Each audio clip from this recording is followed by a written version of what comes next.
मित्रांनो, आजच्या व्हिडिओचं नाव आहे भिन्न धर्म किती आहेत. धर्म म्हणजे काय? अवघ्या थोड्या शब्दात याचा अर्थ सांगता येणार नाही. सर्व धर्मामध्ये 6 गोष्टी समान असतात.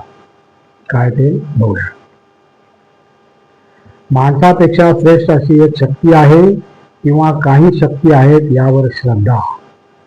या शक्तीची किंवा शक्तींची स्तुती केली जाते, भीती बाळगली जाते, प्रार्थना केली जाते.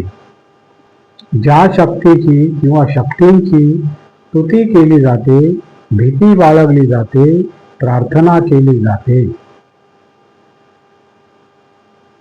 त्याच्या प्रार्थनासाठी किंवा इतिहासाशी निगडीत अशी विशिष्ट स्थळे पवित्र मानली जातात. धर्म पाळून माणसाला अधिक चांगले जीवन लाभेल अशी एक आशा आहे. हे अधिक चांगले जीवन पृथ्वीवर किंवा मरणानंतरही मिळेल अशी आशा असते. देवाला किंवा देवांना खुश करण्यासाठी माणसाने योग्य वर्तन करावे. अधिक चांगले जीवन प्राप्त करण्याचा हाच मार्ग आहे. जगातील बहुतेक सर्व धर्मांमध्ये या 6 संकल्पना समाविष्ट असतात. आदी मानवांच्या धर्मामध्ये भूतांची, प्राण्यांची, खडकांची, नद्यांची पूजा केली जायची. ही भावना थोडी खालच्या पातळीवर होती. संस्कृत लोकांच्या धर्मामध्ये अनेक देवांची पूजा व्हायची. संस्कृतीच्या प्रगतीबरोबर यांचे धर्म नष्ट झाले.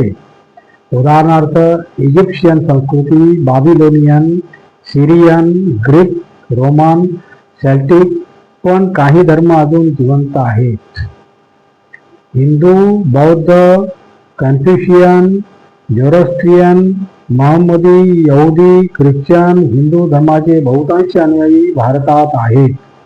बौद्ध धर्मीय जास्त करून चीन व जपानमध्ये आहेत.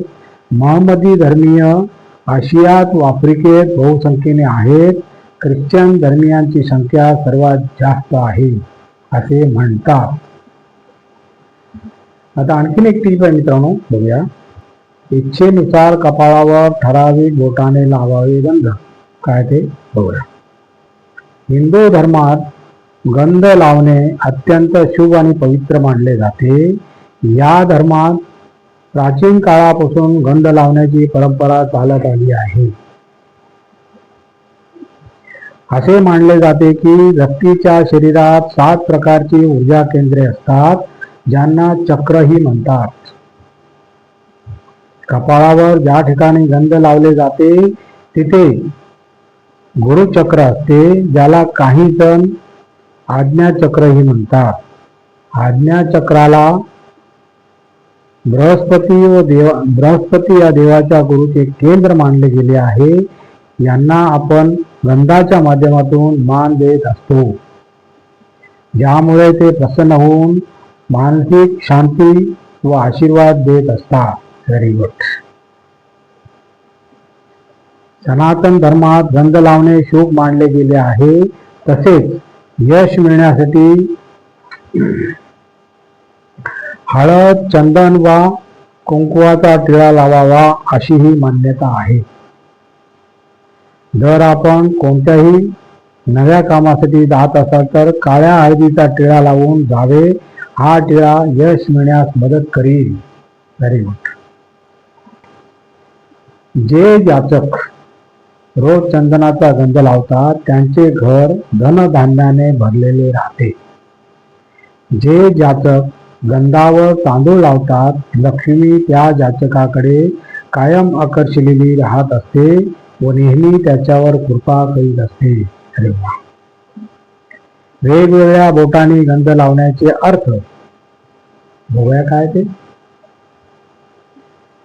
ज्यांना मोक्ष मिळावे असे वाटत असेल तर त्या जातकांनी अंगठ्याने गंध लावावा. अरे वा.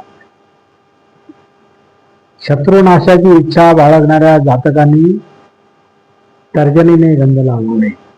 Very good.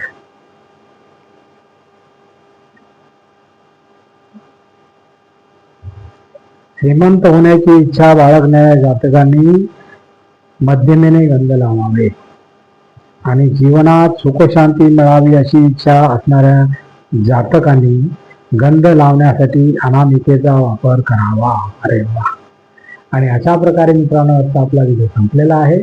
आणि तुम्हाला जर माझा व्हिडिओ आवडला तर लाईक करा, शेअर करा, सबस्क्राईब करा आणि कमेंट जरूर करा. नमस्कार. जय हिंद.